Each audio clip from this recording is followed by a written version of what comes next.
और झालावाड़ के एक स्कूल में जो कुछ भी हुआ उसकी परत दर परत सच्चाई सामने लेकर के आया एनडीटीवी। झालावाड़ स्कूल हादसे से प्रदेश भर की स्कूलों की खस्ता हालत को लोगों के सामने लेकर के आने का काम किया और एनडीटीवी आए दिन स्कूल के जर्जर भवन की तस्वीरों को लोगों के सामने रख रहा है, पर वक्त रहते किसी भी जिम्मेदार ने इस पर कदम नहीं उठाया।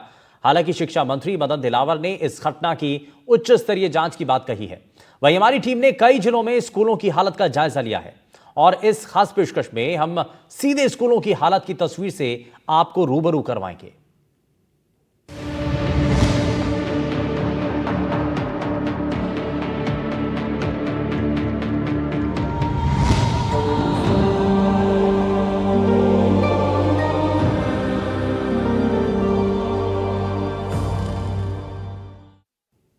झालावाड़ में स्कूल हादसा महज एक बानगी भर है।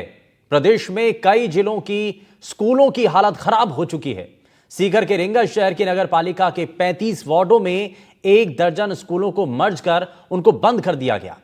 स्कूलों को मर्ज करने में सबसे ज्यादा बच्चे की पढ़ाई पर असर पड़ रहा है। पड़ताल के दौरान यह भी पता चला कि बंद किए गए स्कूलों के बच्चे निजी स्कूलों में दाखिला ले रहे हैं या फिर बच्चों ने पढ़ाई छोड़ दी है। बात यहीं खत्म नहीं होती है।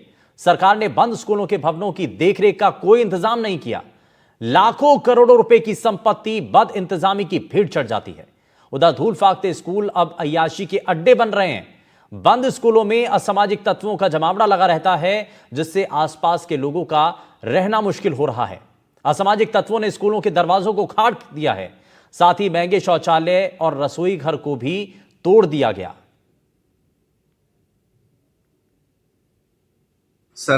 सरकार के द्वारा कुछ स्कूलें छात्र संख्या कम चलते, स्टाफ के कम चलते कुछ बंद किए गए थे। वहाँ तक ठीक था, लेकिन उन भवनों की कोई सुरक्षा और संभाल नहीं है, कोई सुरक्षा नहीं है। वो एक तरह से मवालियों का, दारू पीने वालों का अड्डा बनते जा रहे हैं। कोई कदम उठाया जाएगा उपखंड इस तरह? देखिए, ये प्रकरण आपके द्वारा संज्ञान में लाया गया है कि मर्ज होने के कारण जो कुछ पुराने कुछ प्राथमिक विद्यालय बंद हो गए हैं, उनके भवनों का ठीक ढंग से रखरखाव नहीं किया जा रहा है। उस संबंध में आपके द्वारा ध्यान में लाया गया है, तो ब्लॉक शिक्षा अधिकारी जो इसके लिए उत्तरदायी हैं, उनसे पत्र व्यवहार भी करेंगे और उनको बताएंगे कि इन भवनों की सुरक्षा करें और रखरखाव करें। ये स्कूल थे आपके पास में, कितने बच्चे थे, किस प्रकार आपने बनाया, तैयार करवाया स्कूल? बच्चा सोचा रहा मेसी जी मास्टर सोच की गई जी। बांके बाद के मायने गुरुजी आया जहाँ कने 50 नीचा कौन सा जी। अरुजी गुरुजी के यहाँ पाँच देखो, नहीं तो कोई बच्चा नहीं कोई और स्कूल बंद पड़ी जाए। नहीं, आप लोगों ने तो पेड़ पौधे भी लगाए थे? पेड़ मन लगाया और मेरा पानी दिया और बच्चा के लिए पीने के लिए मैं नल काटी, नल लगाई वहाँ? हाँ नल लगाई मैं। तो अब ऐसे लेकिन में मेरी तोड़ गई। ऐसे में स्कूल में बच्चे कैसे जाते होंगे, आसपास के बच्चे, छोटे बच्चे? तो स्कूल 5 किलोमीटर में भी कोई नहीं। मैं तो छोटा छोटा बच्चा ना मोटरसाइकिल से बसा बैठा रहे चारी मेरे पर आई बैठा स्कूलों में गाल रहा। सर, ये मेरा कार्य क्षेत्र रहा है, मैं शिक्षक रहा हूँ। अब जब इन विद्यालयों के लिए भामाशाओं को जोड़ा गया, सरकार से बातचीत की गई और ये अच्छे अच्छे भवन बने, चारों तरफ बाउंड्रियाँ वगैरह हुई, पेड़ लगाए, पौधे लगाए, और आज जब इनका बदहाल देखते हैं इन स्कूलों का और इनके अंदर इन भवनों को देख कर कि ये एक असामाजिक तत्वों के अड्डे बन गए, तो आत्मा में इतना दर्द होता है, इतना दुखी होते हैं, क्योंकि हम इसी कार्य क्षेत्र से जुड़ा हुआ रहा हूँ मैं सर। इस कारण से बड़ी आत्मा में वेदना होती है, दुख होता है। सरकार ने इस रिंग क्षेत्र के 12 विद्यालयों को बंद कर दिया, मर्ज कर दिया उसमें इस प्रकार से, और वो अन्य स्कूलों से न जुड़ करके सब प्राइवेट स्कूलों से जुड़ गए और एक निजीकरण सा एक हो गया ये, और प्राइवेट स्कूलों को सरकार ने प्रोत्साहन दिया इस चीज़ को देखते हुए। मर्ज का दर्द, ये बात मैं इसलिए कह रहा हूं क्योंकि राजस्थान सरकार, चाहे वो गहलोत सरकार हो या फिर वसुंधरा सरकार या वर्तमान की भजनलाल सरकार, तीनों ही सरकारों ने छात्राओं की संख्या कम बता करके कई प्राथमिक और उच्च प्राथमिक विद्यालयों को बंद कर दिया गया। शहरों तक तो ये बात ठीक थी, लेकिन ग्रामीण इलाकों में जो स्कूलें बंद की गई है उसकी वजह से बहुत सारे छोटे छोटे बच्चों की स्कूलिंग छूट गई है। इस वक्त हम रिंगस के उपखंड के एक वार्ड में, नगर पालिका के वार्ड के एक स्कूल में है, जो आज से 4 साल पहले बंद कर दी गई थी। मैं अपने कैमरे को दिखाएं, ये वो भवन है। तो आप देख सकते हैं कि यहाँ कभी बच्चों की किलकारियां गूंजा करती थी। लगभग 70 से 75 बच्चे यहाँ पढ़ते थे। और यहाँ की अगर जो जानकारी मुझे मिली है कि अगर अभी वर्तमान की मैं बात करूँ तो यहाँ लगभग 50 बच्चे थे जिस समय इसको बंद किया गया। यहाँ के स्थानीय निवासी मेरे साथ हैं, हम उनसे बात कर लेते हैं, उनका क्या कहना है। क्या बात है, कितने साल हुए स्कूल बंद जी किए? सर, बंद किए हुए इसको 5 साल हो गए। जी तो बंद करने टाइम, उस टाइम में कम से कम इसमें 40 या 55 बच्चे थे। जी। उस टाइम इसको बंद कर दिए गए थे। यहाँ 2-3 रूम और भी थे, उनको भी बंद करने के बाद में हटा दिए। बाकी सुविधा सारी थी यहाँ पर। पानी भी था, लाइट भी थी, पानी लाइट सब कुछ था। सब था। तो फिर क्या वजह बताइए, अब ऐसे में छोटे बच्चे स्कूल कैसे जा पाते होंगे? पहले तो सर टीचर कम किए, जी। टीचर कम करने के बाद बोले बच्चे कम है। हम्म, अब जो एक टीचर जो पहले था वो भी फिर यहाँ से निकल गया, उसके बाद में बंदी कर दी। बंदी कर दी। 5 साल से स्कूल बंद है। हाँ, जब मैं 5 साल पहले, मैं भी थोड़े दिन, मेरे छोटे भाई बहन यहाँ पढ़ते थे, जी। फिर उन्होंने यहाँ पर स्कूल बंद कर दी, तो उन्होंने भी हमें रिंगस भेजना पड़ा।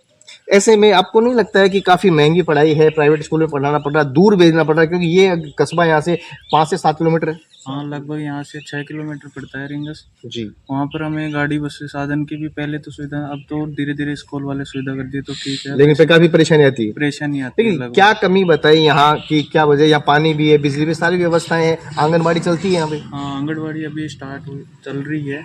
स्कूल के अंदर ये टीचर कम किए, फिर धीरे धीरे बच्चे भी कम ही होंगे, टीचर कम हुए तो बच्चे कम हो गए, फिर धीरे धीरे बंद कर दी स्कूल।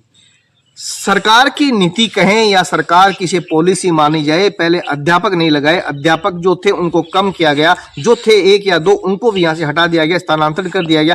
ऐसे में बिना अध्यापकों के चलते बच्चे कम होते चले गए और सरकार को ये कहने का बहाना मिल गया कि छात्र संख्या कम है, जिसके चलते इन स्कूलों को राजकीय उच्च माध्यमिक विद्यालय रिंगस, जो बड़ा विद्यालय है उपखंड का, उस विद्यालय में मर्ज कर दिया गया, जिसके चलते ये स्कूल अब पूरी तरह से बंद हो गए हैं। क्योंकि सबसे बड़ी बात यह है, अगर यहाँ किसी को परेशानी है तो यहाँ के स्थानीय छोटे बच्चों को परेशानी है, क्योंकि हर बच्चा इतनी फीस को अफोर्ड नहीं कर सकता या 5 से 7 किलोमीटर पैदल नहीं जा सकता, इसलिए उनको काफी समस्या आती है। अब देखने वाली बात होगी। और सबसे बड़ी बात एक और ये भी है कि अब इन भवनों का कोई रखवाला नहीं है, कोई धनी धोरी नहीं है, कोई देखभाल करने वाला नहीं है। ऐसे में ये भवन जो है खंडर में तब्दील होते जा रहे हैं और अय्याशी का अड्डा बनते जा रहे हैं, या फिर देर शाम यहाँ दारू पीने वाले बैठ करके, जुआ सट्टा खेलने वाले बैठ करके यहाँ मौज मस्ती क्या करते हैं। अब देखना होगा कि सरकार इन भवनों की कब सुध लेगी, कब इनका आकलन होगा और कब ये सही होंगे। सहयोगी शरण के साथ बीएल सरोज, एनडीटीवी रिंगस।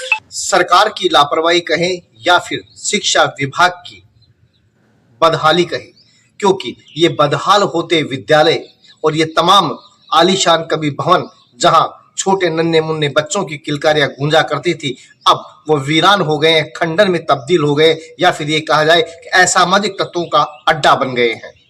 अब देखना होगा कि सरकार या जल शिक्षा विभाग इन पर कब नजरें इनायत करता है और कब इन भवनों को देख रेख करने की सुध लेता है, क्योंकि लाखों रुपए खर्च करके ये भवन तैयार किए गए थे, जिनमें रसोई घर था, नंद घर था, आंगनबाड़ी केंद्र थे और बच्चों के पढ़ने के लिए बेहतरीन क्लासरूम थे। लेकिन छात्र संख्या कम बताकर, स्टाफ की संख्या कम बताकर ये मर्ज कर दिए गए, ये बंद कर दिए गए और अब यहाँ सिर्फ और सिर्फ खामोशियां हैं या फिर असामाजिक तत्वों का जमावड़ा लगा रहता है। सहयोगी श्रवण के साथ बीएल स्रोत, एनडीटीवी रिंगस। झालावाड़ स्कूल हादसा तो सिर्फ एक बानगी भर है। अब हम आपको अजमेर के एक स्कूल की तस्वीर दिखाते हैं। नगर बालूपुरा रोड के राजकीय उच्च माध्यमिक विद्यालय की बिल्डिंग की हालत खस्ता हाल हो चुकी है। स्कूल निजी भवन से संचालित हो रहा है और स्कूल की दीवारों पर सीलन पड़ी है, जो बारिश के पानी के रिसाव की तस्दीक कर रही है। दीवारों का प्लास्टर उखड़ चुका है और उधर स्कूल के शौचालय का गेट खराब है। अब खिड़कियों की लकड़ी टूट चुकी है।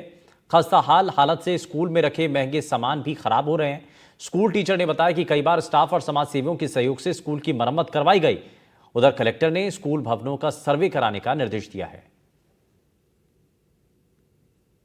देखिए, बारिश के मौसम को देखते हुए जैसा आप जानते हैं कि कुछ भवन या भवन में कुछ कक्ष ऐसे हो सकते हैं जो जर्जर अवस्था में है और जिनको कंडम किया जाना या गिराया जाना प्रस्तावित होता है। इसके संबंध में राज्य सरकार के द्वारा समय समय पर निर्देश भी जारी किए जाते हैं और इसमें पीडब्ल्यूडी के माध्यम से, संबंधित विभाग के माध्यम से और एसडीएम के माध्यम से असेसमेंट किया जाता है और प्रस्ताव हमें भेजे जाते हैं और उसको गिराने की परमिशन ली जाती है। इसके संबंध में क्योंकि अब मानसून का समय है और बारिश का समय है, उसको देखते हुए आगे से ही सभी एसडीएम्स को और संबंधित विभागों को निर्देश दिए गए हैं कि आप अपने अगर कोई भी जर्जर भवन है उनको सूचीबद्ध करें और उनका 2-3 दिन में सर्वेक्षण कराएं और हमसे अनुमति लें ताकि कोई हादसा नहीं है। इसी क्रम में क्योंकि आज से स्कूल भी खुले हैं, तो सभी स्कूलों में भी CDO को, सभी CBOs को निर्देशित किया है कि अपने अपने क्षेत्र में सभी संस्था प्रधान के माध्यम से ये सुनिश्चित कराएं कि अगर बारिश के समय कोई भी इस तरह का भवन है जो जर्जर है या जिसमें कोई हादसा होने की आशंका है, तो उसमें बच्चों को नहीं बिठाएं। राजकीय उच्च माध्यमिक विद्यालय नगरा के जो स्टाफ हैं और वो उनसे हम बात कर लेते हैं। मतलब कितना समय हो गया जो ये बिल्डिंग है, कई दरार आ रही है, बुक्स यहाँ पर है, लैब यहाँ पर खराब हो रही है, कंप्यूटर लैब। ये हमारी जो बिल्डिंग है वो प्राइवेट बिल्डिंग है और इसमें जो है सरकार कोई भी प्राइवेट बिल्डिंग के लिए फंड नहीं देती है रिपेयरिंग का, तो हम हमारे स्टाफ के सहयोग से और कुछ भामाशाह इकट्ठे करके हम हर 2-3 साल में एक बार इसका रिपेयरिंग करवाते हैं। और अभी जो है इस बार भी हमने सीमेंट के कट्टे कुछ मंगाए हैं, अब हम काम शुरू करेंगे और इस तरीके से यदि कलेक्टर साहब की तरफ से भी यदि प्लास्टर होता है तो ये बहुत बच्चों के हित में भी है और स्टाफ के हित में भी रहेगा। अच्छा, कितना मानसून के दौरान जब तेज बारिश होती है कितना मन में डर रहता है कि बिल्डिंग डैमेज हो सकती है या चूना गिर सकता है? ऐसा तो हमको अभी तक आज तक महसूस नहीं हुआ है। ये अभी हमने ऊपर टीन शेड डलवाया है स्टाफ की मदद से, करीब 80,000 रुपए लगे हमारे, और तो वो तो भय नहीं है, लेकिन प्लास्टर होता है तो बहुत अच्छी बात है। इससे स्कूल का लुक भी अच्छा आएगा और हम भी कोशिश कर रहे हैं कि इस बार वापस प्लास्टर कराने की। हालांकि इनका कहना है कि अभी तक जब मानसून आता है, तेज बारिश आती है तो इन्हें डर तो नहीं रहता, मगर कहीं ना कहीं इस स्कूल की रिपेयर हो जाए तो काफी अच्छा यहाँ पर रहेगा, इनका कहना है। NDTV राजस्थान, अजमेर से पवन अटारिया। और जयपुर ग्रामीण के दूदू उपखंड के नरेना कस्बे में सरकारी स्कूल की तस्वीर झालावाड़ के स्कूल से जुदा नहीं है। आप देखेंगे तो आपको लगेगा कि वैसे ही हालात हैं।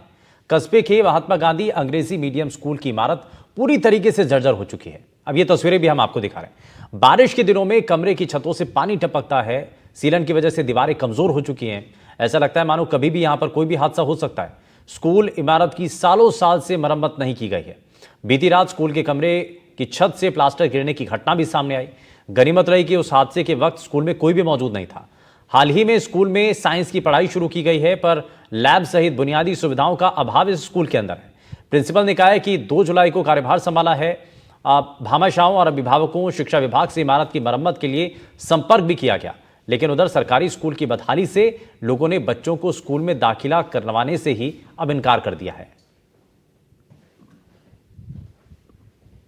राजकीय सीनियर उच्च माध्यमिक विद्यालय में आज रोज की दीवारें गिरने के कारण किसी प्रकार की बच्चों की क्षति नहीं हुई, लेकिन मैं राज्य सरकार से निवेदन करना चाहता हूं कि राज्य सरकार इन विद्यालयों की देखरेख सुचारू रूप से करे, क्योंकि बच्चों के बैठने के लिए छतों से पानी टपकता है, समस्याएं बैठने की रहती है। और स्थानीय जो नारायण नगर के सभी प्रबुद्ध नागरिक बंधु हैं जो शिक्षा से जुड़ाव रखते हैं, उनसे ही मेरा करबद्ध निवेदन है कि एक अभियान चला करके सभी अपने विचारों को शिक्षा क्षेत्र में लगा करके इस विद्यालय के जीर्णोद्धार की तरफ ध्यान दें, तो विद्यालय की गतिविधि सुचारू रूप से चले। अतः विद्यालय के मरम्मत हेतु हम सभी गांववासी प्रयास करें तो एक बहुत ही अभियान चला करके हम विद्यालय का नाम रोशन कर सकते हैं। जर्जर सरकारी स्कूल में जीर्णोद्धार के लिए राज्य सरकार के साथ जनप्रतिनिधियों व भामाशाहों को आगे बढ़कर सहयोग करने के लिए आना होगा, तभी सरकारी विद्यालयों के जीर्णोद्धार संभव है। बुलेटिन में फिलहाल के लिए बस इतना ही, लेकिन तमाम बड़ी खबरों को जानने के लिए आप बने रहिए NDTV राजस्थान के साथ। नमस्कार।